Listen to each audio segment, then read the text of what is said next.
This is as delicious as a bowl of Martha Stewart's one-pot pasta. Yes, the lifestyle genius has just scored the ultimate revenge on a certain Meghan Markle, brutally exposing her, ironically, via the Sussex propaganda organ People magazine, as being a big fat gossip of breaking all of those private agreements that Prince Harry had made with King Charles. I think it's actually kind of cool that Martha Stewart, who's now in her 80s, she just doesn't give an F, Glenn. She's like, I'm gonna cut this bitch and I don't care if you don't like it. She's clearly mocking her. I don't think she respects the fact that Meghan Markle is a worthy competitor of everything Martha Stewart has done.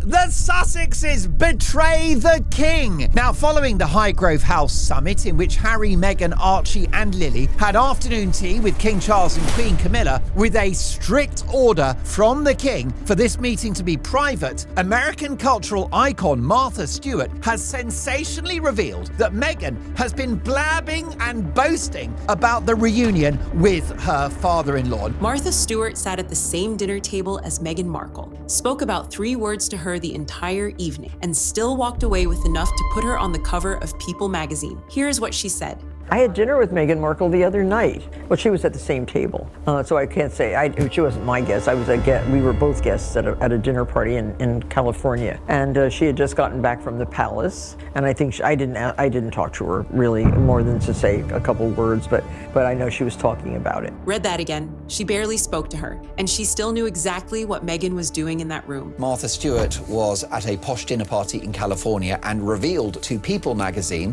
that Meghan had been boasting about her return to the United Kingdom and her face-to-face meeting with King Charles and Queen Camilla. Well, and then, because Martha Stewart has never in her life left a job half-finished, she was asked about Meghan's cooking show, about Meghan stepping into her territory, and she said this. If you're an actress, it's hard to then transition to a princess, and then from a princess into a homemaking guru on a television show. It doesn't sort of follow. So go from there.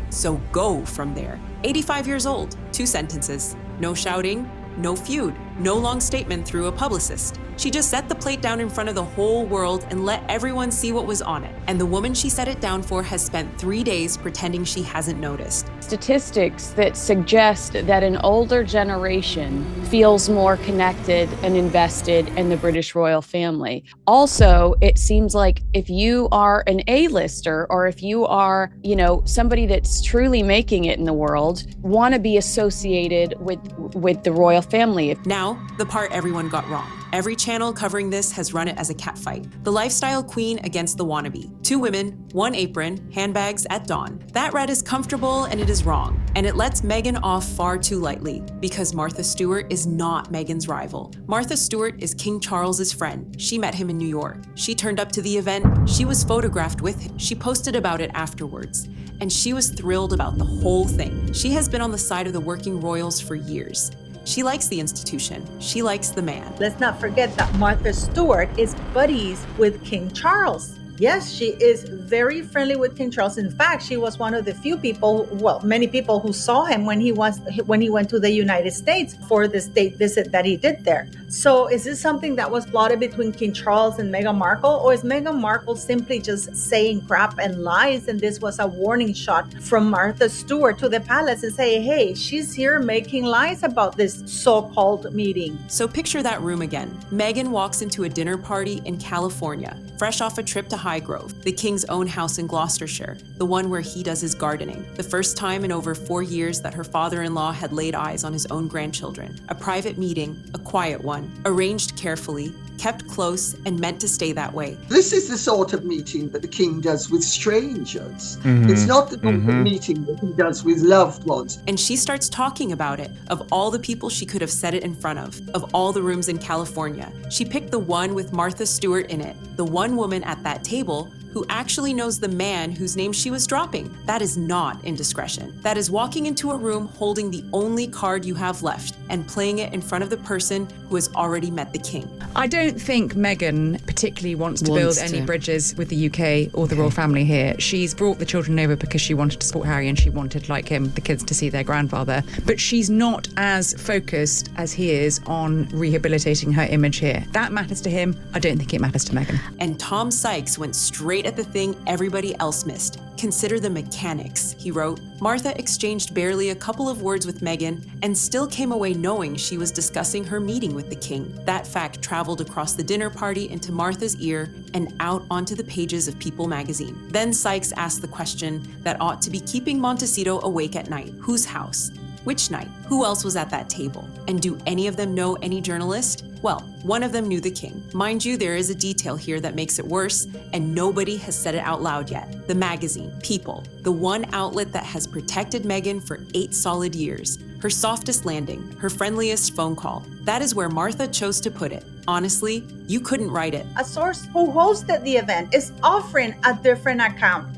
I sat next to Meghan at the dinner party, and this account of what happened is simply untrue. This is bitch slapping Meghan Markle, and whoever this person is, it is Meghan Markle, because nobody is gonna dare contradict Martha Stewart, whoever was at that party.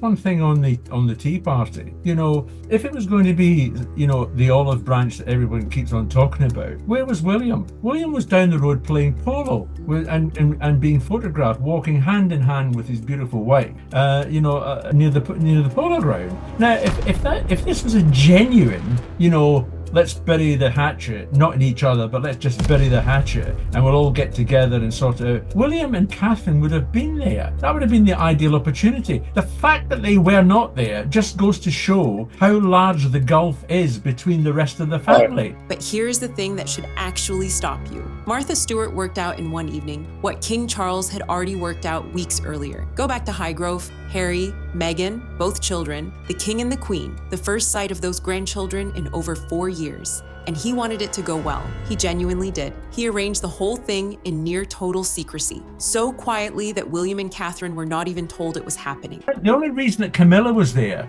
is she wanted to make sure that nothing went wrong. She wanted to, the Queen said recollections may vary. Well, Camilla was there to make sure that no recollections may vary, that she was there to remember it all. And she was there to protect the king because, obviously, as a let's be fair, Harry slaughtered Camilla in his book. And then he put Camilla in the room. Robert Jobson, who has covered this family for 40 years and is one of the few people who actually gets told things, said it plainly. Camilla was there to give the king emotional support. Yes, but more importantly, she was there to be a witness. A witness. Phil Dampier, reporting on the royal family since 1986, did not flinch when he heard it. His words, "You have got to have somebody there who can confirm what was said. Let that land properly. The King of England could not sit down for an hour with his own son and his own daughter-in-law without a second pair of ears in the room. Not for protocol, not for ceremony. He needed a record because he already knew what happens to a private conversation once Meghan has been in the room for it." But ultimately, Camilla was there as the person to watch over the whole thing, to make sure that if the conversation started swaying towards how am I going to raise 18 million quid or whatever it is to pay, that his father didn't turn and say, "Oh, that'd be all right, darling. All right, my darling boy," as he calls him, because ultimately it's still a crown divided. And why would he think that? He has been here before. Oprah, the book, every private family exchange that somehow ended up in print with a Sussex accent on it. The palace even has a phrase for how that felt. Recollections may vary. They wouldn't let any photographs be taken, you see. Meghan and Harry desperately wanted of the king with the little children, and that would have boosted them up, and it would have cost they could sell it for a lot of money. But they weren't having that, and they didn't want Camilla in. But Camilla was there, and she was listening and making sure that nothing happened that she wasn't okay with and the king would be okay with. He's got better things to do than to analyse something that they say. So he took precautions in his own home, with his own family. 4 weeks later, at a dinner table in California, Martha Stewart proved him right. This is the part that should bother her, if she is capable of being bothered by anything. The most damning line in this whole business is not Martha's. It is not in People magazine at all. It is the quiet fact that a father needed a chaperone to have tea with his own son. That is what 6 years of this has cost her. Not a title, not a house, trust. And the reality is there's been 3 meetings with the king. And I know for a fact on the first meeting, because I wrote about it, is that when Harry came down, they made up an appointment so that the king could be interrupted. So that someone came in and said, oh, you've got your procedure, sir. He never had a procedure. He just wanted to get off to Sandringham. So the first one wasn't exactly close. The second, they exchanged a few gifts. And it was only about 35, 40 minutes again. And this meeting was probably about an hour. So is this great reconciliation? I don't think so. But at the same time, the king is in an invidious position. Any guy that's of a certain age, who's living on the other side of the world, if you can imagine it, and wants to bring him to see his grandchildren, you're just not going to say no. Making it more official, that's the problem. But if Meghan was being sensible about this, would she have raised all this? As Charlie just said, we know that they met at the Highgrove, and we know that was part of the deal was that they say nothing. She won't be able to keep her mouth shut. It'll come out. People magazine, I look forward to reading it. Right, now back to the dinner, because there is something in Martha's own account that everyone has sailed straight past. She barely spoke to her, read the line again. I didn't talk to her really more than to say a couple of words, all evening. Sit with that a moment. This is the most famous woman in the world by marriage, the Duchess of Sussex. 6 years of magazine covers, a Netflix deal, a wedding watched by 2 billion people. She is in a room in California with Martha Stewart, and Martha Stewart cannot be bothered to have a conversation with her. Not a row, not a snub anybody would have clocked at the time. Just polite nothing. I don't think they want to muddy themselves with the tarnished image of Meghan and Harry. I mean, they're the people that are desperate to make a comeback, Meghan and Harry. Everybody else seems to be doing quite well. I mean, you only have to look at the Waleses on A form. They've been really up there. And I think that even,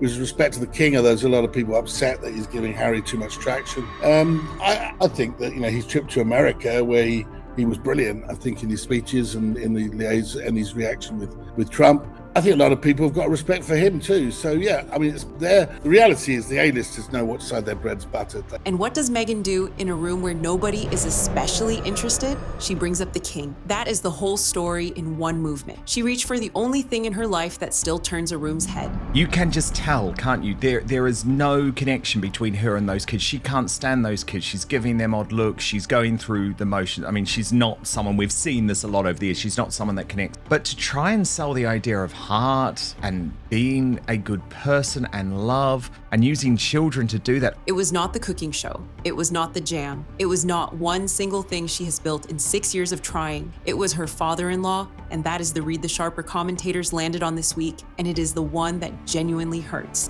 I just don't think this is the right strategy to sell this movie, because all anyone's saying is like, Meghan, if you had a heart, you'd speak to your dad. If you had a heart, you wouldn't have done that to Prince Philip. If you had a heart, you wouldn't have done that to Elizabeth II. Do you know what I mean? The strategy is whack. She was not leaking anything. She was chasing clout. Right, and it's almost like Meghan has trails of bad behavior and now she's trying to show something that we just don't buy, because we see the trail of dead bodies that follow her. We see all the bad behavior, and so when she shows up to speak and to try to sell something, we don't believe it because we already know the history. We know how Meghan shows up. We've been seeing it and talking about it for years. Meghan just can't win. There's no way for her to win. She was at a high-profile dinner party in California, and she had to bring up her connection to King Charles to be acknowledged in that room. And even then, even after she had played it, the only thing Martha walked away remembering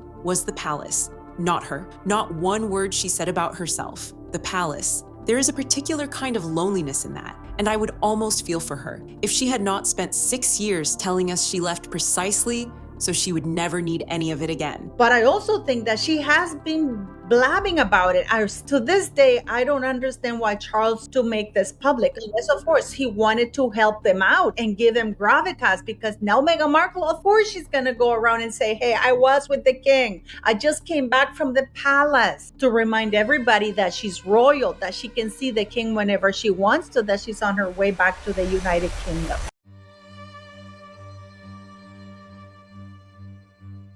Rob Shooter also reporting in another exclusive that Meghan did actually want a big birthday for her 45th, but no one wanted to be part of it. Sources telling him that the original plan was an over-the-top party worthy of the lavish New York baby shower and fairy tale royal wedding that once defined her life. Oprah Winfrey, Ellen DeGeneres, Serena Williams, Amal Clooney. Meghan loves a big party. And once you have seen it at that table, you start seeing it everywhere, because that dinner happened in the same week as her 45th birthday, and you will remember how that went. She posted the photographs herself. She thanked everybody for all the birthday love. She filmed herself dancing around her own kitchen with a fistful of balloons. And when the tributes came in, they came in from 2 people. 2. One source tells Naughty But Nice she envisaged another iconic celebrity gathering where everyone who's anyone would be there. It was supposed to remind the world she was still Hollywood, but reality intervened. It quickly became obvious the guest list wasn't coming together. Another insider says people were busy, relationships had changed, and the excitement around Meghan just isn't what it once was. No Kardashians, no Serena Williams, no Amal Clooney. And of course it did P. Dinah, because you just look at the day. 2 Instagram posts from her, 2 Instagram posts loosely, Kelly J. Zadfin and Tracy Robbins.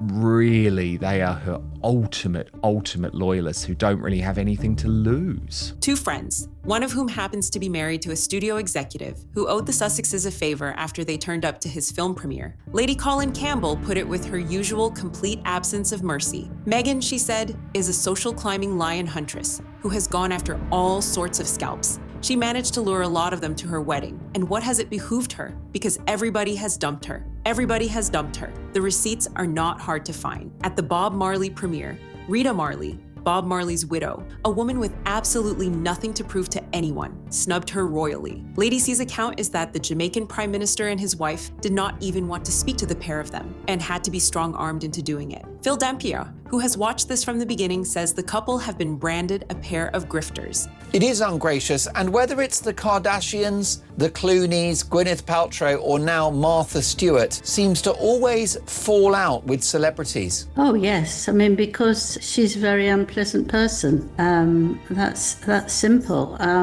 People have moved back, and that's why she's having a party on her own in the kitchen with some balloons and 2 dogs. By one executive. That is not a tabloid. That is somebody inside the business. And here's the bit that tells you everything. Her own staff, employed by her own company, the ones trying to shift the jam and the candles, were asked to send the boss a birthday message. Martha Stewart said Meghan Markle was gossiping, we're going to listen to her. And then Meghan Markle clapped back, no, I wasn't. You don't pick a fight with somebody who went to jail, who's done time in prison, and who's besties with Snoop Dogg. And not only that, who the Kardashians absolutely adored. Meghan Markle doesn't even get a greeting from anybody on her loneliest of birthdays. Asked to, for the boss, I ask you, this is the part that should actually bother you, and it has nothing to do with jam. 6 years ago, this woman stood in front of the world and said she was leaving so she could be valued for herself, not the title, not the family, herself. That was the pitch. That was the whole reason we were all told to accept the wreckage. So look at what she has got.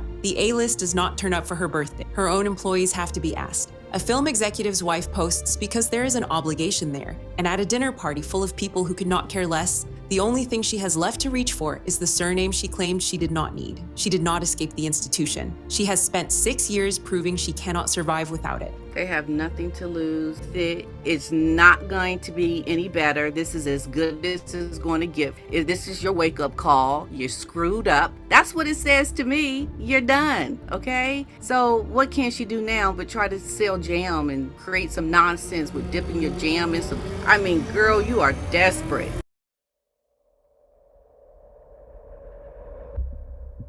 Did you see her going round on her birthday yesterday? Yeah. That was completely ludicrous. It was. Well, she seems to have thrown herself a birthday party. By herself on her own, plus her 2 dogs. But what really got me, which was that she had a little plastic tiara on her head, which I thought was actually being rude for the king and the queen. You don't do that. Now go back and read Martha's interview one more time, slowly, and count something. Count how many times Martha Stewart says the word Duchess. Not once. Not the Duchess of Sussex. Not the Duchess. Not so much as a polite nod at it. Twice she names her, and both times it is the same 2 words, Meghan Markle. And that is no accident, because nothing Martha Stewart puts in print is an accident. Look at what that title is actually doing for Meghan right now. It is not ceremonial. It is not sentimental. It is the load-bearing wall of an entire business. Brand Sussex runs on royal proximity. Duchess is what puts the jar of jam at $40 instead of $8. It was a silly little thing. No, you're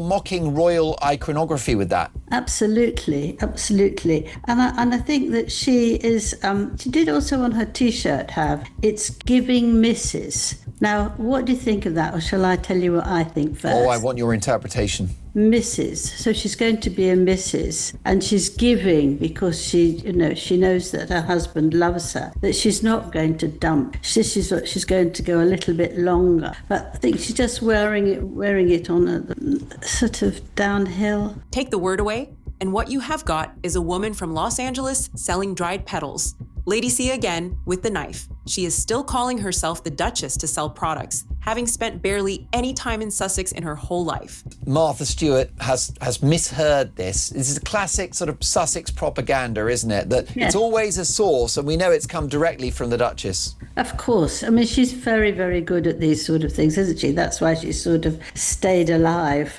because it's not her skills, not at all. And none of her skills are any good whatsoever. But she's got Harry with his name and his, a lot of money, but she's not herself. She's quite attractive, but not so much now. So Martha did not use it. And in the very same week, the same 7 days, neither did the royal family. The 4th of August, her birthday. William and Catherine, silence. Charles and Camilla, silence. When they take away the title from Harry and she's told that she can't use that title anymore, this woman is going to have a complete heart attack. Now she has wrapped her identity around a royal title that she hates from a colonialist family. So what is Meghan going to do now? A fight with Martha Stewart? Why does she have to clap back? Or is this something? The official accounts, which will happily find room for a distant cousin's engagement, said nothing at all. Lady C asked the obvious question and then answered it herself. And so she also has to go to England, furious. I mean, she was very rude when she came out of having met the King and Queen. And she said, oh, they were very rude to us, as if we're not part of anything. They have not been part of anything by their own wishes. I thought that was actually extremely rude and extremely unnecessary. She's got to do it, but Harry's lost a lot of money, so you've got to try and get these people who you don't like kind and to give you some money and to, what will help you keep going. Why did the King and Queen not congratulate Meghan on her 45th birthday? Surely that would have been the most natural thing to do. Because let us remember how important Meghan is. Oh, I forgot. She is not that important. That is why they did not. 2 different powers. In 1 week, quietly declining to use her title. An American icon and the British monarch. Neither of them raising a voice. Both of them saying precisely the same thing. Now. She still wants to portray herself as royal adjacent. Okay, she left the royal family, but she still wants to call herself the Duchess of Sussex to sell her products, even though I think she spent like 5 hours in Sussex in total in her whole life. And she still wants to portray herself as close to King Charles and Camilla. That is just not the case. Now, they're going back with their tails between their legs because they have this huge judgment from the lawsuit and they're probably broke as a joke. Okay, they're 1 minute away from bankruptcy.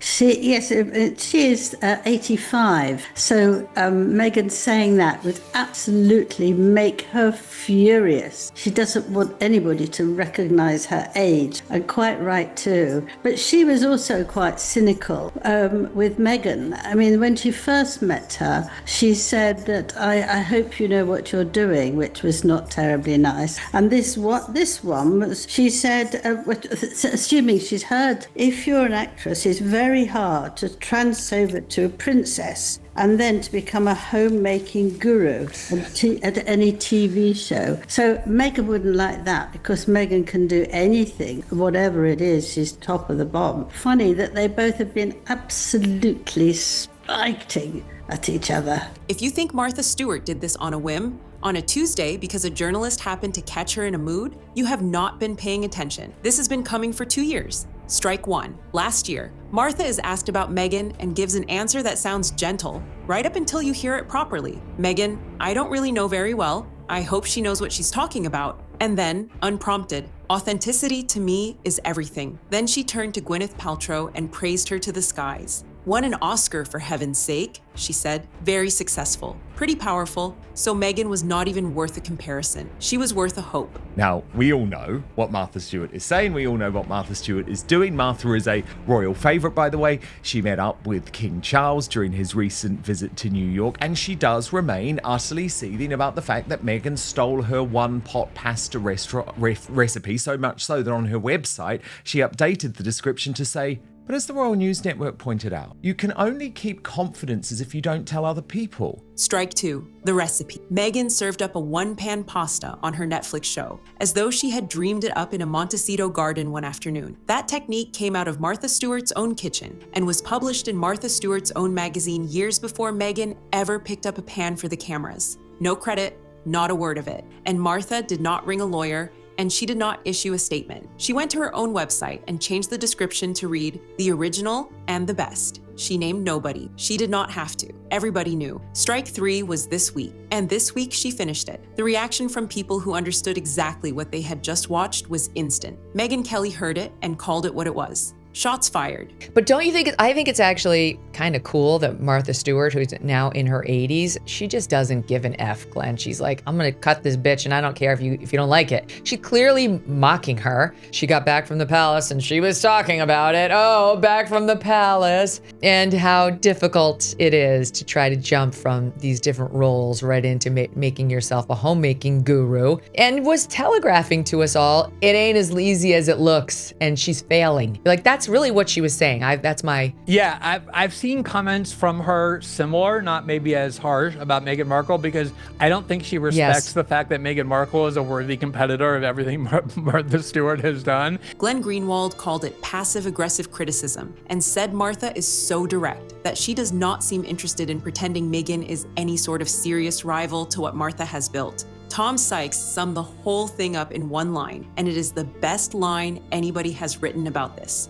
Oh, I thought it was wonderful. I mean, she eviscerated her. It's very difficult to make a transition from D-grade actress to A-grade princess, and then to make it, and she's managed to do it. And I thought that Martha Stewart got the point across very elegantly, that Meghan has failed at everything. Martha Stewart was showing off her knife skills, and Meghan is the onion. 2 years, 3 strikes, and she never once raised her voice. As you said, she's she went to prison and she came out and built this whole second career, seemed to do very well in it. Obviously built a gigantic business too. Yeah, she is not somebody to play around with, and that passive aggressive criticism of Meghan Markle there was so enjoyable.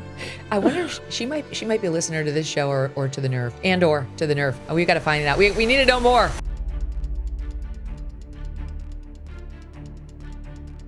I was just going to say, I think it's more of a case of Martha Stewart, this well-known, world-renowned domestic goddess, was just setting out a stall and saying, chummy, if you think you're going to try and take my crown, my domestic crown away, you're not. You're an actress, now you want to be a domestic goddess. I think it was a little bit of that sort of going on. Shade is what you're saying. You felt the shade.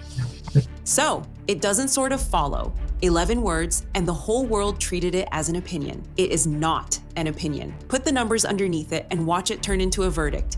With love, Meghan. Series 1 landed at 38% with the critics. Series 2 dropped to 20. The holiday special managed 14. Series 2 came out and failed to make the Netflix top 10 in its own launch week. Excuse me, doesn't Meghan have as ever raspberry spread, strawberry spread, orange marmalade, bon maman, which is absolutely delicious, cheaper, and actually proper jam, and reserves, where allegedly she's executive producer, which means she is putting in money. Not only that, she also, as an executive producer, you have decision-making power. Why is she going on? This is directly her competition. The show, sitting at number 10 that week, had done 2.1 million views. She could not clear that. There is no Series 3. The $100 million Netflix deal, the one that was supposed to prove the entire venture, is gone. Downgraded to a first-look arrangement, which in that industry is a polite way of saying we will take your call. Then, as ever, sold out in 45 minutes. which sounds tremendous until you find out how little was ever on the shelf. Then they oversold the apricot spread and had to hand people their money back. Then the candles that arrived without wicks. Bon Maman, because Bon Maman is actually paying. This company is paying to be featured in this promo because Meghan Markle's company, as ever, does not have any money left. She can't afford to pay for that. She is allegedly executive producer. How? I wouldn't even stand there, and she's standing there smiling unless Meghan Markle is getting a cut of whatever revenue from competition, showcasing their jam, their spread, their marmalade, their reserve. Then flower sprinkles, dried petals, on your food, at a price, and the reviews. Montecito Marie Antoinette, said The Telegraph. An ego trip in a sun hat, said The Times. And on Series 2, The Times again, a series in search of a meaning, fronted by a woman in need of some cash. But this Cookie Queen's campaign is going to fail because unfortunately Meghan Markle is using it to try and sell her jam. And the stories are completely unbelievable. Of course, GB News, which is suckered via its new Omid Scobie best pal Cameron Walker. Meghan Markle leaves interviewer stunned with bizarre jam admission. But as Queer Lips of Truth put it, that's because the bitch is lying. No reasonable human being takes Girl Scouts cookies and dips them. Meghan Markle is only trying to sell jam. Everything about her is contrived. Lady C mapped the entire descent in a single breath. D-grade actress, she said, to A-grade princess. And then from A-grade princess all the way back down to Z-grade. Meghan has flopped. And the woman who built the whole category, who invented the lane, who lost everything and went away and came back and rebuilt it from nothing with her own name on it, looked at that path and said in public that it does not follow. She is right.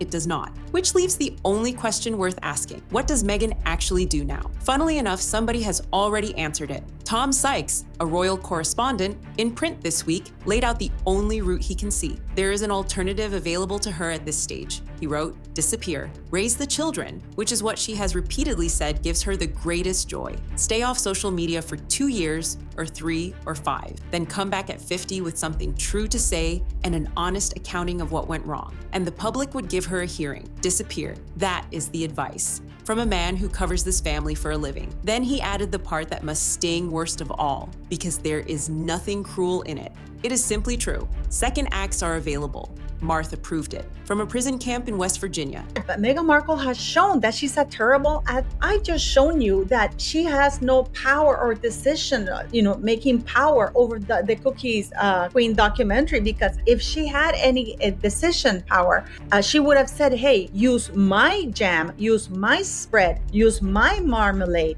Why wouldn't she do that? Which means that she's only lending a royal title and name. I don't even think she's getting revenue, because if she's not putting any money, it really does not make any sense to allow a competitor to promote on a show or movie documentary that you, as a founder of Us Ever, who also has these kinds of products. So that is where we have landed. Martha Stewart lost the lot, went away, came back, and rebuilt the whole empire with her own name on the front of it. Meghan Markle was handed a palace, a global platform, and the surname of the most famous family on earth. And she is now standing at a dinner party in California, dropping her father-in-law's name, while an 85-year-old woman she barely spoke to takes her apart in the one magazine that was still on her side. This is Star Spotlight, where the plate speaks for itself. So tell me in the comments, was Martha being honest and nothing more? Or did she know exactly where that knife was going? I read every single one. Hit that like button. It genuinely helps this channel reach more people who care about these stories. And subscribe. There is a lot more coming this week, because the next one is the birthday photograph, the swimsuit, the watch on one wrist, and the bracelet on the other, and who that bracelet actually came from. That ships Sunday. You'll want to be here.